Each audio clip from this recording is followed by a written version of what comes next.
For far too long, I believed that to be a success, you had to be ruthless. You had to be willing to be ruthless. I remember my first manager saying to me, we will get these numbers. We just have to be willing to do whatever it takes. And that pretty much sums up the business culture of the 1980s. Famous movies of that era gave us iconic lines like, "Greed is good," remember? And "always be closing." The message was clear. The ends are green, and they always justify the means. As a young business person during that time, I wanted to succeed, to be sure. But the idea that the bottom line was the only thing that mattered, no matter who I had to step on or what I had to do to achieve it, that just didn't sit right with me. But what do good people do? How do they operate in a system that appears to reward terrible actions? Well, I believe it begins where we live and where we work, in moments that matter. I once had lunch with an advertising CEO, and our waitress, who looked like it had to be her first job, maybe her first day on the job, she got his order wrong. And he just went off on her. It was terrible. I was embarrassed for him. I was embarrassed for myself. I felt terrible for her, but I said nothing. And this wasn't an isolated incident. I saw this kind of behavior time and time again from some of the most successful people I met. And I began to realize that this culture that didn't sit right with me on the one hand was beginning to rub off on me on the other. Meanwhile, my business, it was okay, but it was far from healthy. My personal relationships, they were tattered and torn, and I was not a happy person. I was miserable most of the time.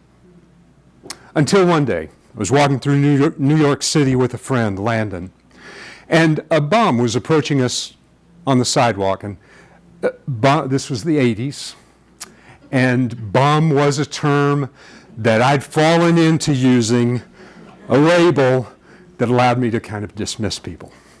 But he approached us and said to my friend, "Hey man, can you spare a little bit of change?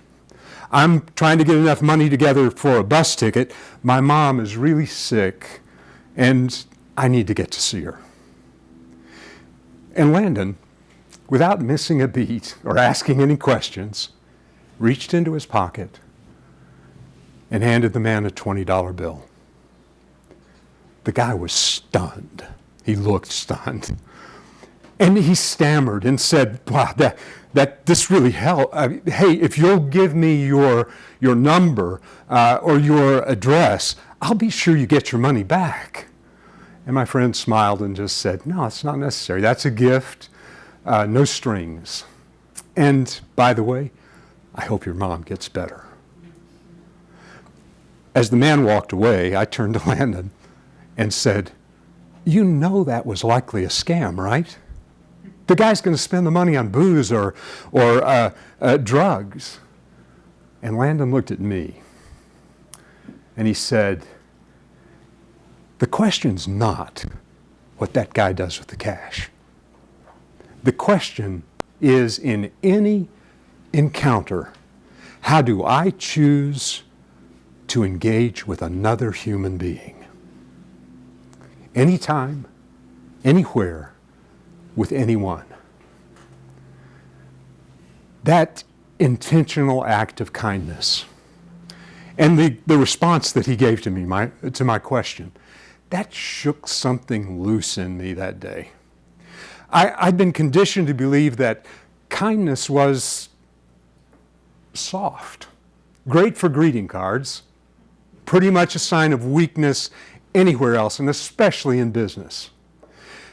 But the sad thing is, I should have known. I should have known so much better. I'd grown up hearing stories about my grandparents who lived in far west Texas during the Great Depression.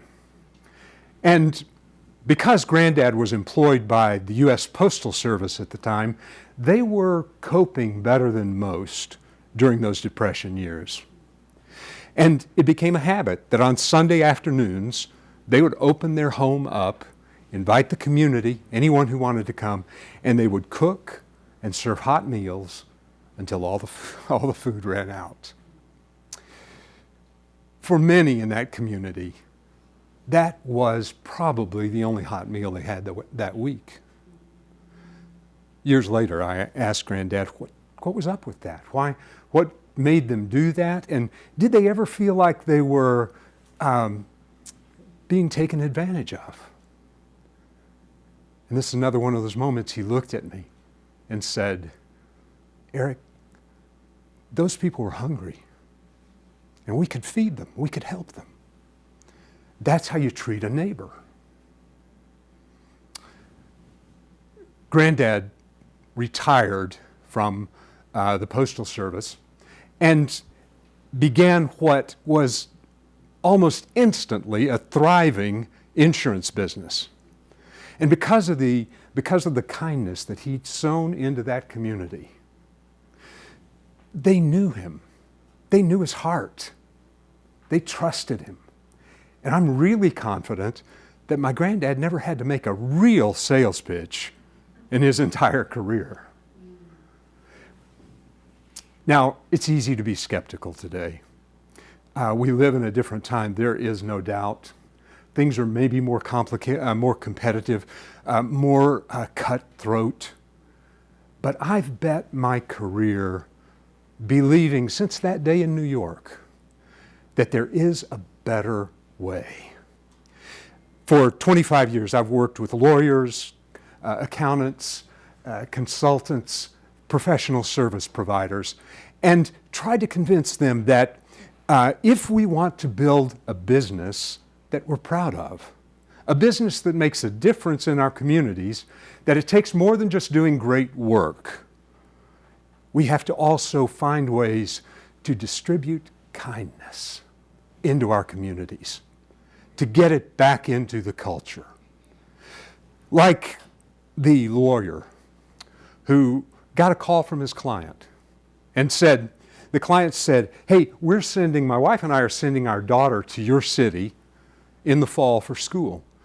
Any tips on where she should live? And that lawyer turned around and spent his weekends searching until he found the ideal apartment. Or the recruiter who just the other day told me, I've decided I'm giving my time and my expertise to people who are getting laid off right now to help them review their resumes so they can get a job quick. Even the most basic gestures can often mean so much. Remembering a person's name, or serving refreshments when people come in to meet with you, or escorting them to the elevator when the meeting's over. These are just basic acts of kindness, but they mean so much, and they happen to be good for business too. I see this day after day in the people that I've had a chance to work with as they're building trust in their communities, much like my granddad once had. It took me a while, but I did finally come to believe that we don't have to be ruthless so-and-sos in order to succeed. That in fact, the relationships we build through intentional acts of kindness, that these may be the ones that last, that these might be the ones that make a difference. And so if we're ready to kind of reclaim human decency, this is how it begins. Where we work and where we live, with intentional acts of kindness. And here's how you can begin if you buy this. This week, do something kind without being prompted. It doesn't have to be big, it can be simple.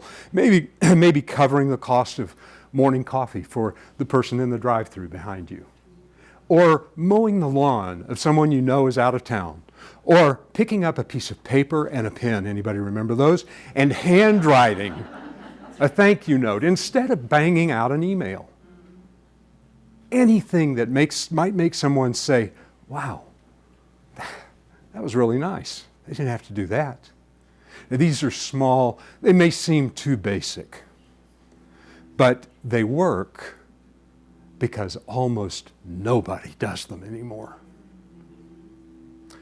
The world we want to live in, the world we want our kids to grow up in, where ruthless do not rule. This is how it begins, by restoring human decency, by helping each other, because we can, because it's the right thing to do, with intentional acts of kindness, anytime, anywhere, with anyone. Thank you.